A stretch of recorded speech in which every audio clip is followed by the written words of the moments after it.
अल्लाह तबारक व तआला ने जब जन्नत से निकाला, उन्होंने गेहूँ, अंजीर या अंगूर उन्होंने खाया, तो अल्लाह तबारक व तआला ने उनको रफ़ा हाजत मतलब गलाज़त की ज़रूरत पड़ी। तो जन्नत एकदम पाक व साफ़ है, वहाँ किसी चीज़ की रफ़ा हाजत की ज़रूरत नहीं पड़ेगी इंसान को। तो अल्लाह तबारक व तआला ने उनको जन्नत से निकाल दिया, ज़मीन पर भेज दिया। क्या वास्ते भेज दिया? क्या वास्ते भेज दिया? एक बार रिपीट कर दीजिए शॉर्टकट में। अल्लाह तबारक व तआला ने कुछ फल खाने से हज़रत आदम अलैहिस्सलाम को मना फरमाया था, जैसे गेहूँ, अंजीर, अंगूर। अलग अलग रिवायतों में अलग अलग चीज़ें हैं। गेहूँ, सब रिवायतों में गेहूँ का लफ्ज़ मिलता ही है। गेहूँ अरबी में गंदुम कहा जाता है, गंदुम।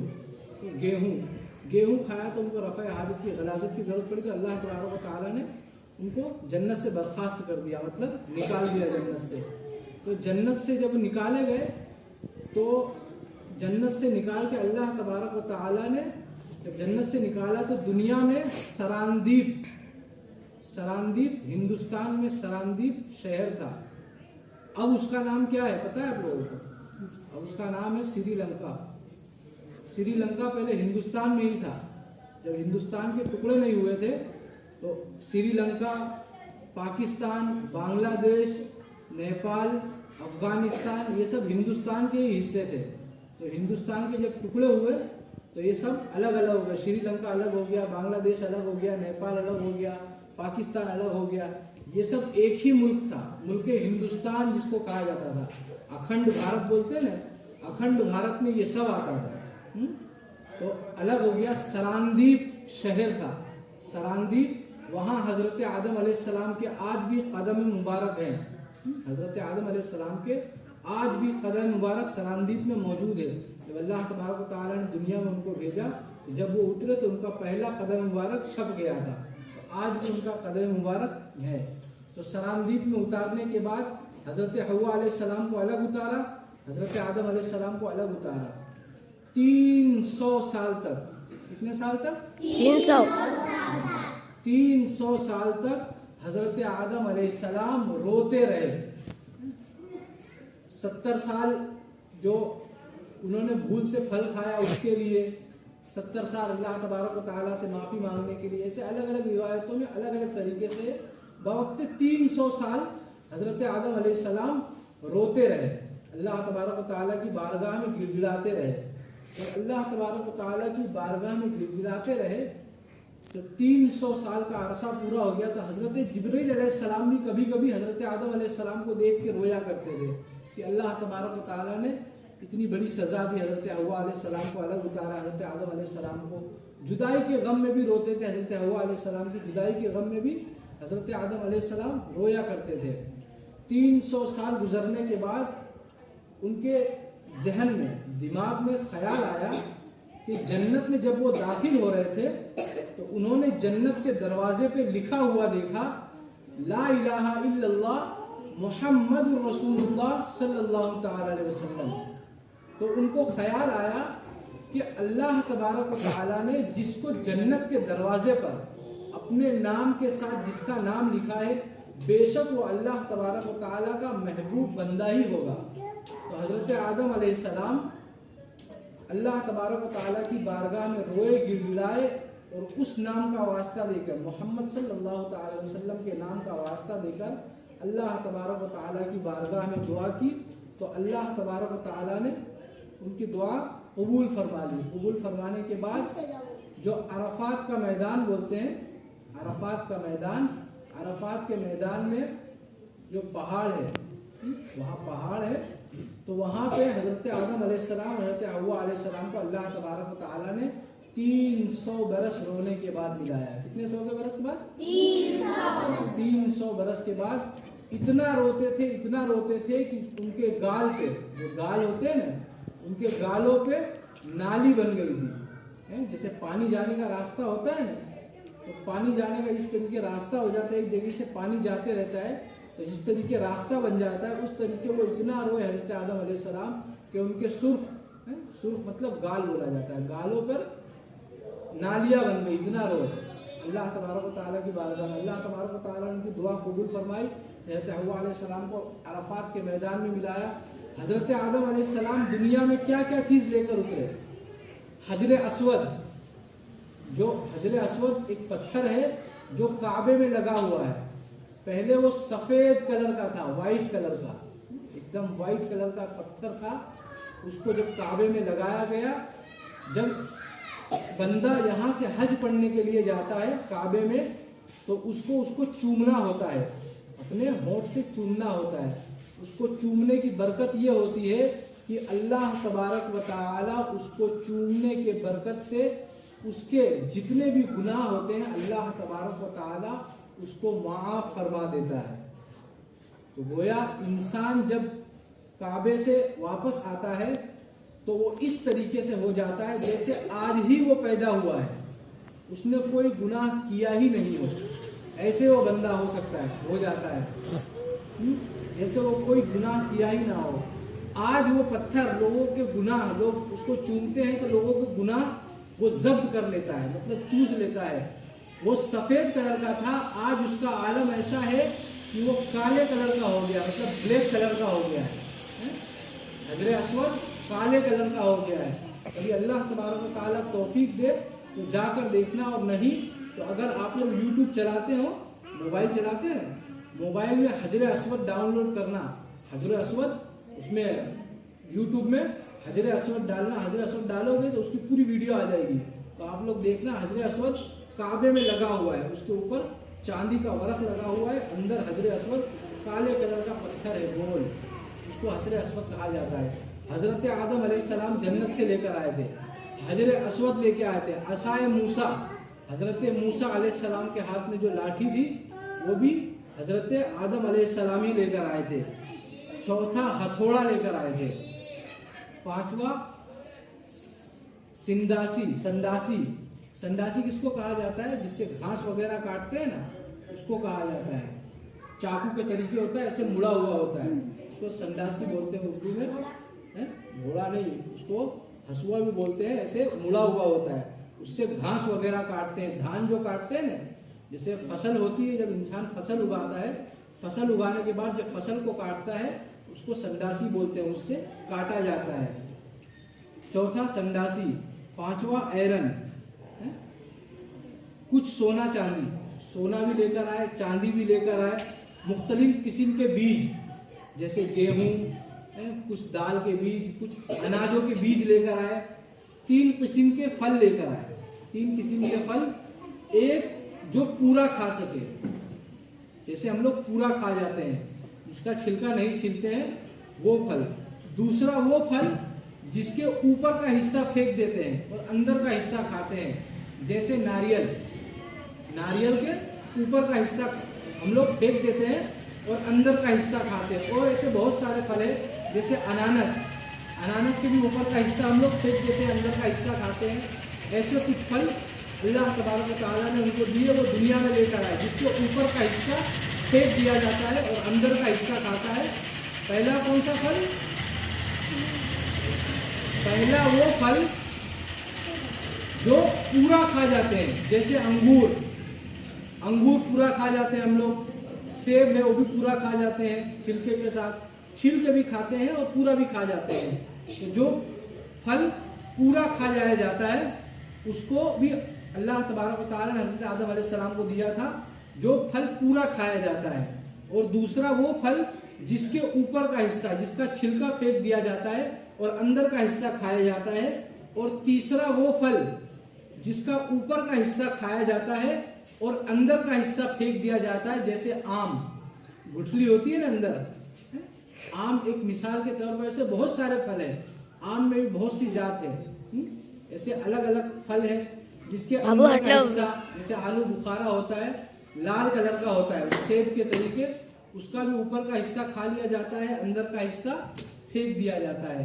तो 3 किस्म के फल अल्लाह तबारक व तआला ने हज़रत आदम अलैहिस्सलाम को दिए थे। पहला फल याद रखना, पहला फल वो जिसे पूरा खा जाते हैं, उसका कुछ हिस्सा नहीं फेंकते हैं। दूसरा वो फल जिसके ऊपर का हिस्सा फेंक दिया जाता है, अंदर का हिस्सा खाया जाता है।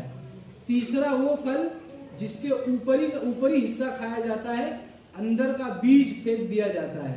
3 किस्म के फल हैं, 3 किस्म के फल, उसमें बहुत सारे फल हैं, वो आप लोग देखना, उसमें बहुत सारे फल हैं। फलों की तादाद गिनाने जाएंगे तो बहुत वक्त लग जाएगा। तो 3 किस्म के फल याद रखना। पहला फल जो पूरा खा जाते हैं, दूसरा फल जिसके ऊपर का हिस्सा फेंक देते हैं, अंदर का हिस्सा खाते हैं, तीसरा फल जिसका ऊपरी हिस्सा खा जाते हैं, अंदर का हिस्सा फेंक दिया जाता है। तो अल्लाह तबारक व तआला ने इतनी चीजें हजरत आदम अलैहिस्सलाम को देकर भेजी। और गंदुम दिया, गेहूं भी अल्लाह तबारक व तआला ने हजरत आदम अलैहिस्सलाम को दिया। वह रिवायतें अलग अलग।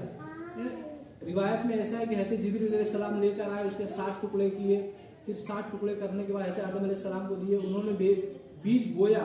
तो अल्लाह तबारक व तआला ने एक बीज के जरिए 1 लाख फल, जो फसल होती है तो उसमें दाने होते हैं, तो अल्लाह तबारक व तआला ने एक बीज उन्होंने बोया, तो उसमें अलग अलग है। तो हजरत हव्वा अलैहिस्सलाम ने जो बोया उससे जो है ज्वार बोलते हैं, गेहूं होती है, और जौ जो होती है वही गेहूं के फसल की होती है, बाकी जौ अलग होता है और गेहूं अलग होता है। तो हजरत हव्वा अलैहिस्सलाम ने जो बोया उससे जौ पैदा हुई, और हजरत आदम अलैहिस्सलाम ने जिसको बोया उससे गेहूं अल्लाह तबारक व तआला ने पैदा किया। रिवायत ये है कि हजरत आदम अलैहिस्सलाम ने जब एक बीज बोया तो अल्लाह तबारक व तआला ने एक बीज के जरिए उसमें से 1 लाख दाने अल्लाह तबारक व तआला ने अता फरमाए, जमीन से उगाए। अल्लाह तबारक व तआला ने इल्हाम अता फरमाया हजरत आदम अलैहिस्सलाम को किस तरीके से बोया जाता है। अल्लाह तबारक व तआला ने इल्हाम फरमाया, तो हजरत आदम अलैहिस्सलाम उसको बोए, तो एक बीज के जरिए अल्लाह तबारक व तआला ने 1 लाख दाने हजरत आदम अलैहिस्सलाम को अता फरमाए। और हजरत हव्वा अलैहिस्सलाम ने जो बोया उससे जौ की भी रोटी खाते हैं, जौ की रोटी खाना सुन्नत भी है हमारे नबी सल्लल्लाहु ताला अलैहि वसल्लम की। जौ की भी रोटी खाना चाहिए, उससे बहुत फायदे हैं जौ की रोटी खाने से। तो अल्लाह तबारक व तआला ने कितने किस्म के फल दिए? 3। कौन कौन से? पूरे खाना का एक फल है। ऐसे याद रखना, एक फल वो जिसको पूरा खा जाते हैं, उसका एक भी हिस्सा नहीं फेंकते हैं। दूसरा वो फल जिसके ऊपरी हिस्सा है, जैसे नारियल वगैरह, अनानस है, और ऐसे बहुत सारे फल है जिसके ऊपर का हिस्सा फेंक दिया जाता है, जैसे तरबूज है, उसके अंदर का हिस्सा खाया जाता है। खरबूजा है, उसके अंदर का हिस्सा खाया जाता है, ऊपरी हिस्सा फेंक दिया जाता है। तो इस तरीके याद रखने का अल्लाह तबारक व तआला ने 3 किस्म के फल अता किए।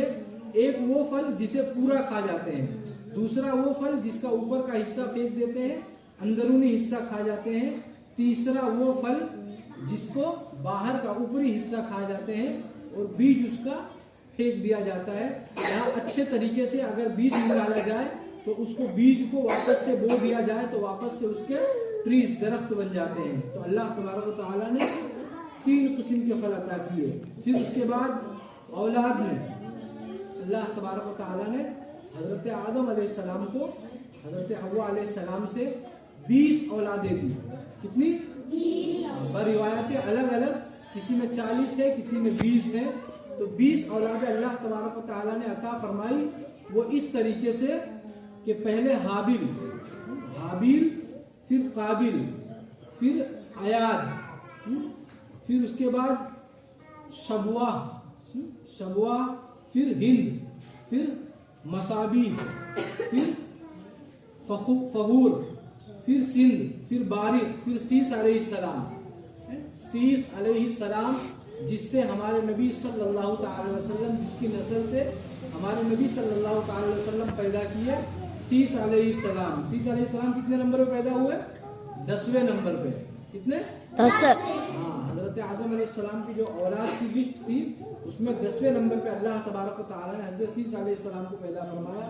11वें नंबर पर अब्दुल मुगीस, 12वें नंबर पर अब्दुल हारिस, 13वें नंबर पर वद उनके नाम था, 14वें नंबर पर सुवा, 15वें नंबर पर यगूस, 16वें नंबर पर यहूक, 17वें नंबर पर नस्र, 18वें नंबर पर अब्दुल्लाह, 19वें नंबर पर उबैदुल्लाह, और 20वें नंबर पर अब्दुर रहमान।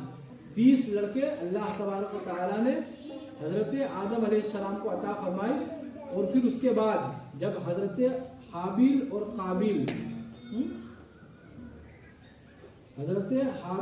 काबिल अल्लाह तबारक व तआला ने 2 लड़के अता फरमाए। अल्लाह तबारक व तआला इस तरीके से औलाद अता फरमाता कि बैक वक्त एक लड़का पैदा होता और एक लड़की पैदा होती। हाबिल के साथ जो लड़की पैदा हुई उसका नाम अकलीमा था। क्या था? अकलीमा। हाबिल के साथ जो लड़की पैदा हुई उसका नाम अकलीमा था। और जो काबिल के साथ जो लड़की पैदा हुई उसका नाम अशवफ। क्या? अशूफ या अशवफ दोनों कहा जाता है। अशवफ भी कहा जाता है, अशूफ भी कहा जाता है। तो अशवफ लड़की का नाम, अकलीमा और अशवफ। तो अल्लाह तबारक व तआला ने हाबिल को पैदा फरमाया, फिर उसके बाद काबिल को पैदा फरमाया। तो काबिल के साथ एक लड़की पैदा हुई और हाबिल के साथ एक लड़की पैदा हुई। तो हाबिल के साथ जो लड़की पैदा हुई वो ज़्यादा खूबसूरत थी, उसका हुस्न जमाल बहुत था, बहुत खूबसूरत थी। और जो काबिल के साथ जो लड़की पैदा हुई वो थोड़ी कम खूबसूरत थी, मतलब थोड़ी सांवली थी। तो हाबिल के मन में काबिल के मन में लालच पैदा हुई। उसको ये लालच पैदा हुई कि मेरे साथ जो लड़की पैदा हुई है मेरा निकाह इसी से, हजरत यानी मेरे वालिद हजरत आदम अलैहिस्सलाम इसी से मेरा निकाह पढ़ा दे। हजरत आदम अलैहिस्सलाम ने फरमाया कि नहीं बेटा, जो तेरे साथ पैदा हुई वो तेरी बहन है। जो काबिल बेटा तेरे साथ पैदा हुई वो तेरी बहन है अशूफ, और जो हाबिल के साथ पैदा हुई वो हाबिल की बहन है। तो तुम दोनों का निकाह, तुम्हारे साथ जो पैदा हुई उसका निकाह हाबिल के साथ होगा, और जो हाबिल के साथ पैदा हुई वो तुम्हारे साथ उसका निकाह होगा, मतलब काबिल के साथ होगा।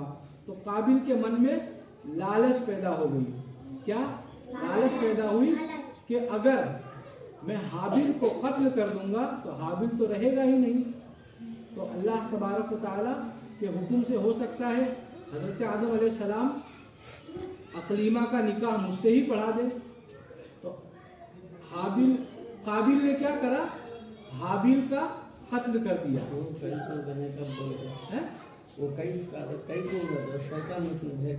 हाँ, जैसे इब्लीस था, इब्लीस ने, शैतान जो था इब्लीस ने काबिल को बहकाया कि तेरे वालिद साहब तेरा निकाह उससे नहीं कराना चाहते हैं। उनके अंदर मन में ख्याल डाला कि तेरा निकाह उससे नहीं कराना चाहते हैं। फितना फसाद फैलाने लगा कि तेरा निकाह उससे नहीं कराना चाहते हैं, तेरा निकाह उससे होना चाहिए, ऐसा होना चाहिए, वैसा होना चाहिए। फिर उसके बाद हज़रत आदम अलैहिस्सलाम ने मना फरमा दिया। तो ये बात शैतान ने ही काबिल के मन में डाली कि तू हाबिल का कत्ल कर दे। उसने पूछा कैसे कत्ल कर दे? तो उसने बताया इस तरीके से हाबिल का कत्ल कर दे। तो पत्थर लेकर उसके सर पे मार दे, सर पे पत्थर मार दे। तो काबिल ने पत्थर लेकर उनके सर पे मार दिया। किसके सर पे? हाबिल के सर पे। किसके? हाबिल के सर पर पत्थर मारकर उसका कत्ल कर दिया। कत्ल करने के बाद भी काबिल का निकाह अकलीमा से नहीं हुआ। जो अल्लाह तबारक व तआला से तरफ से फहरिस्त भेजी गई थी वही हजरत आदम अलैहिस्सलाम ने बोला वो तुम्हारी बहन है, तुम्हारा निकाह उससे नहीं हो सकता है। तो जो 20 लड़के पैदा हुए तो हर बार अल्लाह तबारक व तआला 2 जोड़े पैदा करता, एक लड़का और एक लड़की, फिर उसके बाद फिर एक लड़का और फिर एक लड़की। हजरत शीश अलैहिस्सलाम को अल्लाह तबारक व तआला ने अकेला पैदा किया। हजरत शीश अलैहिस्सलाम को अल्लाह तबारक व तआला ने अकेला पैदा किया। कुल 20 मरतबा जो पैदाइश हुई तो उसमें कुल 39 बोला जाता है, 30 पर 9, 39 औलादें हुई।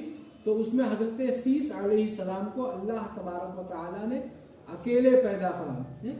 बहमा एक, मतलब हजरत शीश अलैहिस्सलाम को अल्लाह तबारक व तआला ने एक ही पैदा फरमाया, एक लड़का अता फरमाया। तो उससे क्या हुआ? जोड़ा एकदम कंप्लीट हो गया। इस वजह से कि 20 लड़के हुए और 19 लड़कियां हुई। जब 20 लड़के हुई तो 19 लड़कियां, काबिल ने हाबिल का कत्ल कर दिया। तो एक लड़की बची।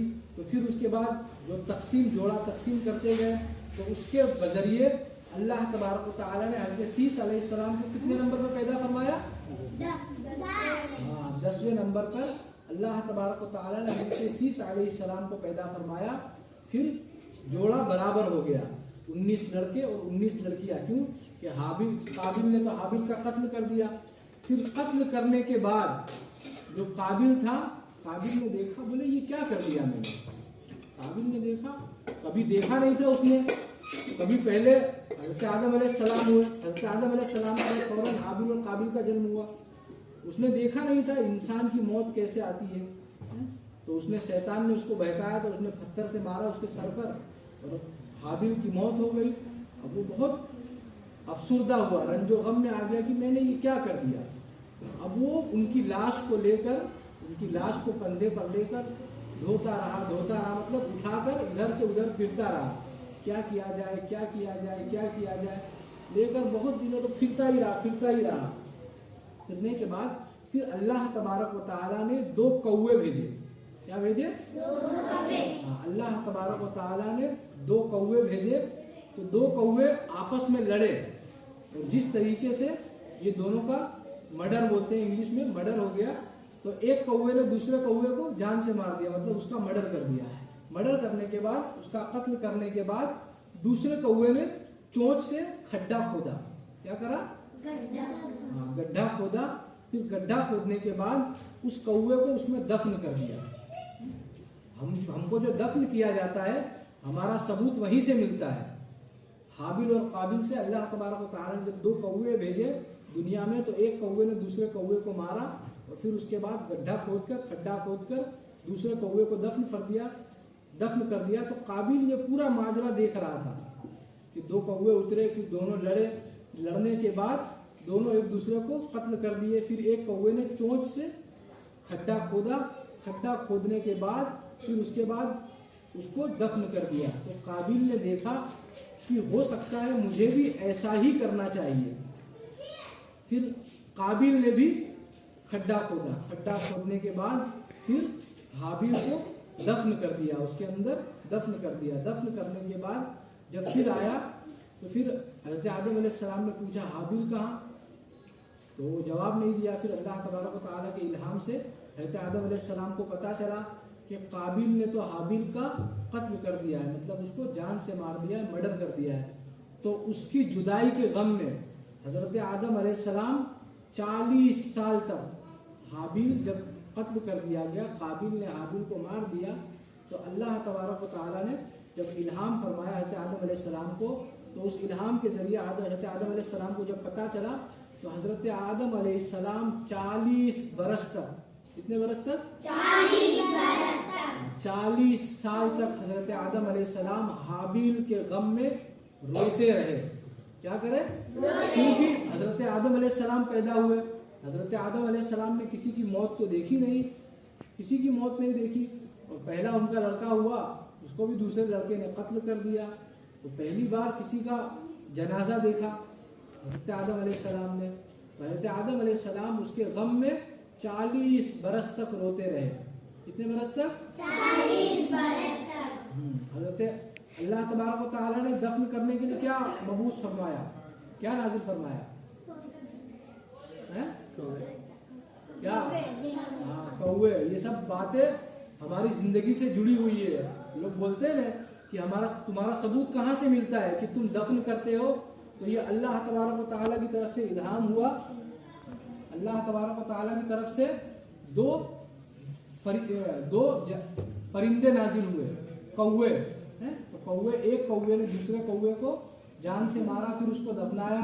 फिर काबिल ने देखा उस तरीके से, तो फिर हाबिल को दफनाया।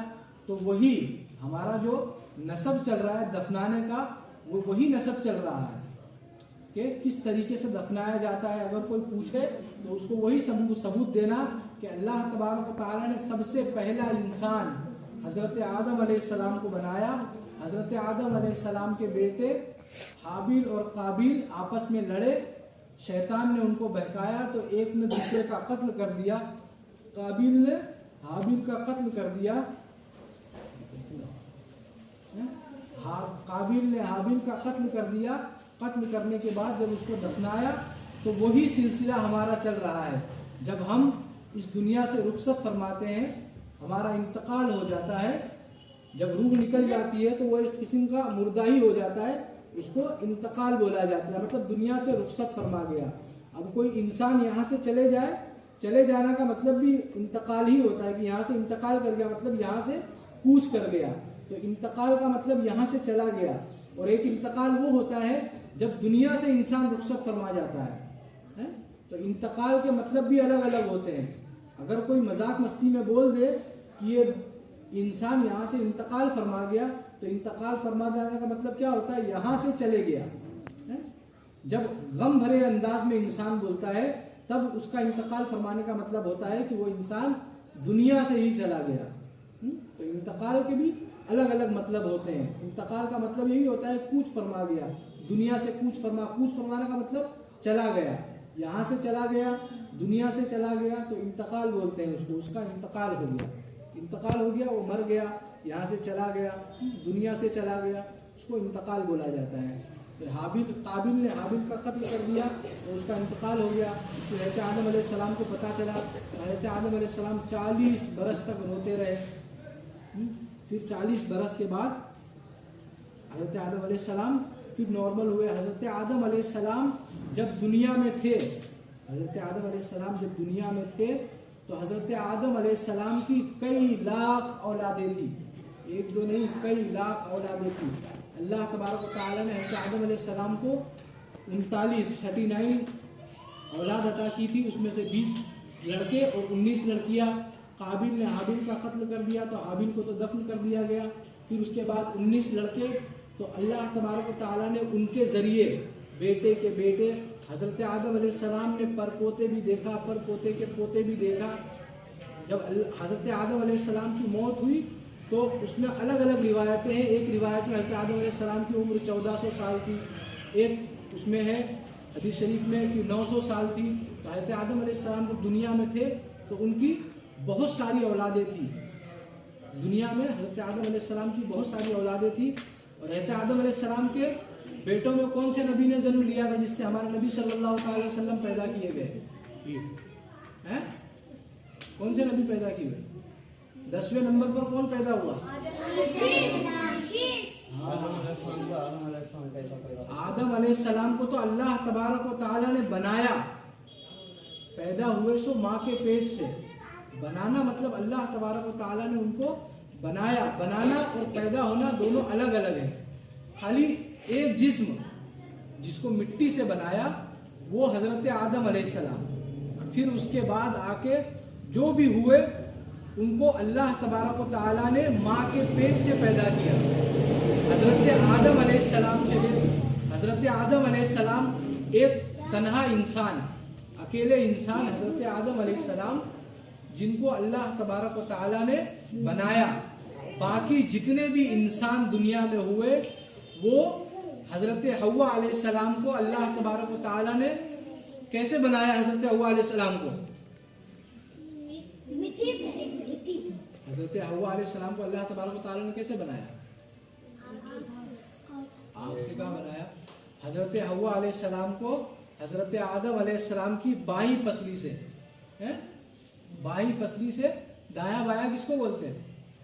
दाहिना है, दाहिना राइट, हाँ राइट, और बाया लेफ्ट है, लेफ्ट हैंड और राइट हैंड। तो दाया राइट और बाया, हाँ। तो लेफ्ट हैंड की जो बाईं पसली होती है, इंसान की पसली कभी भी देखना, इंसान की कभी भी पसली देखना, एक्सरे में बताते हैं ना तो उनकी पसली टेढ़ी ही होती है। बहुत सारी पसली होती है, हड्डी होती है, तो उसको पसली की हड्डी कहा जाता है। तो वो टेढ़ी होती है। वो अल्लाह तबारक व तआला ने इस तरीके से बनाया कि वो टेढ़ी ही रहती है। अगर उसको सीधी करने जाओगे तो वो टूट जाएगी। इसीलिए बोलते हैं कि औरतों को उनके अक्ल के हिसाब से ही समझाना चाहिए। ज़्यादा अगर समझाओ, जैसे टेढ़ी पसली को अगर सीधा करना चाहो तो वो टूट जाएगी। इसीलिए उनके मुताबिक, उनके मन मुताबिक ही उनको समझाना चाहिए, उनसे ज़्यादा बहस नहीं करना चाहिए। तो हमने आज क्या क्या सीखा? अल्लाह तबारक व तआला आदम अलैहिस्सलाम को कहाँ उतारा? जमीन पर कहाँ? श्रीलंका। मुल्क हिंदुस्तान, सबसे पहले मुल्क हिंदुस्तान है, मुल्क इंडिया, मुल्क हिंदुस्तान में। और अगर शहर का नाम पूछे तो सरानदीप। क्या? हाँ, सरानदीप में हजरत आदम अलैहिस्सलाम को उतारा अल्लाह तबारक व तआला ने, जो हिंदुस्तान ही में था पहले, बाद में उसके टुकड़े हुए तो वो अलग हुआ, श्रीलंका में है। आज भी उसका कदम मुबारक, हजरत आदम अलैहिस्सलाम का कदम मुबारक आज भी श्रीलंका में मौजूद है। कहाँ पे? श्रीलंका में हजरत आदम अलैहिस्सलाम का कदम मुबारक मौजूद है। हजरत आदम अलैहिस्सलाम और हजरत हव्वा अलैहिस्सलाम कहाँ पर मिले थे? अरफात गार्डन। अरफात के मैदान में। अरफात के मैदान में जब हज पढ़ने जाते हैं, तो अरफात के मैदान में जरूर एक रात रुकते हैं। एक रात वहाँ कैंप बना के दिया जाता है हाजियों को। वहाँ कैंप में अरफात के मैदान में पहाड़ भी है, अरफात के मैदान में पहाड़ भी है। तो वहाँ पर हजरत आदम अलैहिस्सलाम और हव्वा अलैहिस्सलाम की मुलाकात हुई। हजरत आदम अलैहिस्सलाम कितने बरस तक रोते रहे? 40।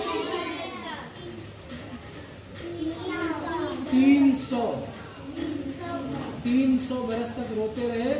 रोने की वजह से हजरत आदम अलैहिस्सलाम के सुर्ख मुबारक, मतलब गाल मुबारक पर हजरत आदम अलैहिस्सलाम के नालियाँ बन गई थी।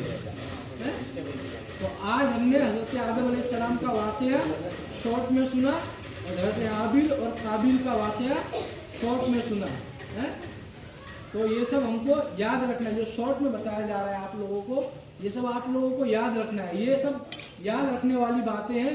बातें क्या याद रखने वाली है? हमारे जन्म से जुड़ी हुई, कि हम किस तरीके से पैदा किए गए। अल्लाह तबारक व तआला ने सबसे पहले किसको बनाया? फिर इंसान बोले ना कि किसको बनाया? हज़रत आदम अलैहिस्सलाम को। बाकी सब इंसान कैसे हुए?